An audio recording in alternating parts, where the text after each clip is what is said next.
Bonjour Michel Caron. Bonjour. Au commencement, il y a le titre. Comment apparaît-il ?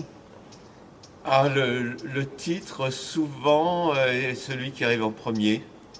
C'est-à-dire que très souvent, je trouve le titre et j'écris. J'écris à partir du titre.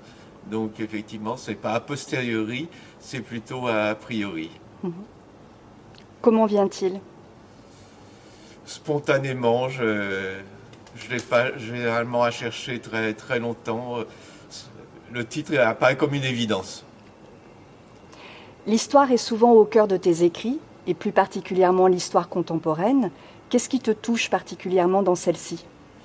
Alors, ce qui me touche dans l'histoire contemporaine, pour simplifier l'histoire de la fin du 19e siècle jusqu'à aujourd'hui, je pense que pour moi, c'est une période charnière, historiquement, et contrairement à une tendance qui est de tout fixer sur le présent, et de considérer que le théâtre doit être lié à l'actualité immédiate, moi, je pense au contraire que le passé est une clé de compréhension du présent et que finalement, que l'on écrive sur des faits ou des personnages du 20e ou 19e siècle, en fait, on parle d'aujourd'hui. Tu as une formation de comédien menée en parallèle de ta vie scientifique. Dans tes écrits, comment construis-tu tes personnages ? Alors, comment je les construis ? Alors, il y a la théorie et la pratique. La théorie, c'est de dire effectivement que l'on doit parfaitement définir, savoir pratiquement ce qui s'est passé dans sa vie depuis 10 générations. Bon, dans la réalité, c'est même pas, je dirais jamais jusque-là, mais l'approfondissement des caractéristiques du passé d'un personnage, c'est plutôt un travail a posteriori de vérification de la cohérence, mais de la même façon, c'est un peu comme le titre, finalement ça vient un peu le personnage vient un peu tout seul.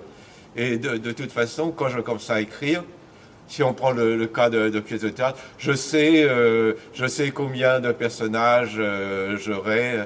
Ça fait partie des contraintes de départ.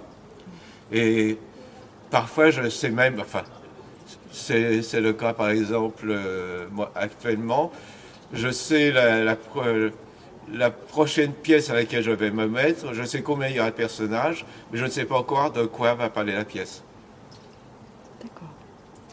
Tu as écrit sur Machiavel, sur Montesquieu, sur Rosa Luxembourg. À quand un roman ou une pièce de théâtre sur un biochimiste ? J'ai tiré un trait beaucoup plus que je ne le pensais quand j'ai abandonné la carrière scientifique. Je veux dire, je n'ai jamais lu, ça fait 12 ans, plus de 12 ans que j'ai abandonné la carrière scientifique, je n'ai jamais relu un papier scientifique depuis.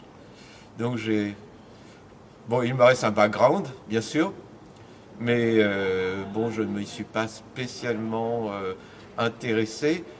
Et de toute façon, si un personnage qui est biochimiste m'intéressait, ça serait en tant que personnage et pas en tant que biochimiste. J'ai écrit sur Rosa Luxembourg. Rosa Luxembourg a fait des études de biologie, de botanique. Et bon, ce n'est pas ce que j'ai écrit sur elle, ce n'est pas sur une biologiste ou une botaniste.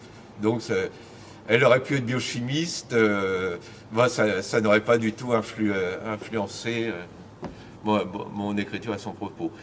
Ce qui m'intéresse chez les personnages, c'est comment, en tant qu'individu, ils se situent par rapport à une collectivité.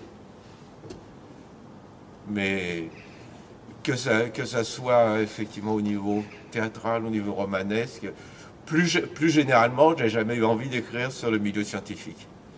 Pourtant, on pourrait écrire des choses très cruelles.